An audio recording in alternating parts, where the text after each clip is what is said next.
Hello friends, ഇന്ന് ഞാൻ ഞങ്ങളുടെ ഒരു ലോൺ മൂവിങ് ഡേ ആണ് കേട്ടോ കാണിക്കുന്നത്. ഇവിടുത്തെ റൂൾസ് അനുസരിച്ച് നമ്മുടെ വീടിൻ്റെ ഫ്രണ്ടിൽ കാണുന്ന ലോൺ മുഴുവൻ നമ്മളാണ് വെട്ടി വൃത്തിയാക്കേണ്ടത് കേട്ടോ.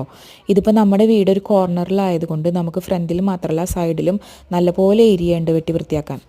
അതും സാധാരണ ആൾക്കാർക്കുള്ളതിനേക്കാൾ കൂടുതൽ ലോൺ ഏരിയ നമുക്കുണ്ട് കേട്ടോ.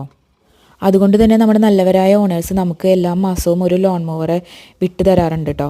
അയാൾ വന്നിട്ട് എല്ലാം ക്ലീൻ ചെയ്ത് പോകാറാണ് പതിവ്. അങ്ങനെ ചെയ്യണമെന്ന് ഇവിടുത്തെ ഒരു റെൻ്റൽ അഗ്രിമെൻറ്റിലും ഇല്ല കേട്ടോ. പക്ഷേ അവർക്ക് തോന്നിക്കാണണം ഇത് നമ്മളെ കൊണ്ട് നടക്കില്ല എന്ന്. അതുകൊണ്ടായിരിക്കും അവർ വിടുന്നത്. പിന്നെ അവർ നല്ലവരായതുകൊണ്ടും. അതുകൊണ്ടാണ് ഞാൻ ആദ്യമേ പറഞ്ഞത്. പക്ഷേ ഇതിപ്പോൾ 2 മാസമായി 3 മാസമായി നമ്മുടെ ലോൺ മൂവർ ചേട്ടനെ കാണാനേ ഇല്ല കേട്ടോ. ഇനിയും വെട്ടി വൃത്തിയാക്കിയില്ലെങ്കിൽ നമുക്ക് കൗൺസിലിൽ നിന്ന് ഫൈൻ വരുന്ന ഉറപ്പായി. അതുമാത്രമല്ല, നമ്മുടെ കയ്യിൽ മാനുവൽ ലോൺ മൂവറാണുള്ളത്. അത് വെച്ചിട്ട് ഇത്രയും ഏരിയ വെട്ടി വൃത്തിയാക്കുക എന്ന് പറഞ്ഞാൽ അത് കുറച്ച് പണിയുള്ള കാര്യമാണ്. ഇതൊക്കെ കഴിഞ്ഞ് ഒരാഴ്ച കഴിഞ്ഞപ്പോഴേക്കും നമ്മുടെ ലോൺ മൂവർ ചേട്ടൻ എത്തിയിട്ടോ. ആൾക്ക് വയ്യാതിരിക്കുകയായിരുന്നു എന്നാണ് പറഞ്ഞത്. വൈറൽ ഫീവർ അടിച്ചിട്ട് ഹോസ്പിറ്റലായിരുന്നു എന്ന്. നമ്മളിതൊന്നും